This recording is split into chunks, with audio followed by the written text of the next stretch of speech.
Saya zero for the Al-Quran. Menerima sesuatu yang ajaib untuk aku.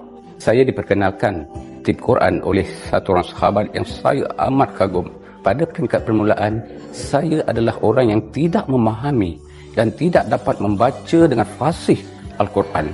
Saya merenung dalam diri saya seorang penjawat awam yang terlalu sibuk dan tidak ada masa untuk membaca atau memahami Al-Quran. Ada yang lain yang di-interview tadi, semua basic dia Al-Quran, basic dia agamawan, basic dia ustaz, cikgu dan sebagainya. Saya katakan, saya zero for the Al-Quran. About peringkat permulaan, saya terima tim Quran ini adalah saya nak cuba. Tak apalah aku cuba. Lama-kelamaan dalam perkara mencoba menjadi satu perkara yang memberi kesan yang tersusup dalam diri saya.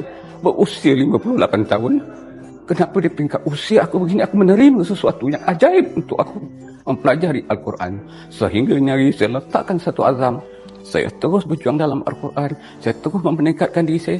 Kesedaran bukan datang dari kita, bukan datang dari diri saya. Kesedaran itu datang dari Allah SWT kepada jiwa manusia yang bernama Muslim. Keuangan saya ada, perniagaan saya ada, tapi jiwa seseorang itu kalau tidak dijentik, dia tidak akan berubah. Walaupun kawan sahabat yang ada, Allah yang merubah sesuatu berkaitan dengan keislaman dan Al-Quran ini, tuan.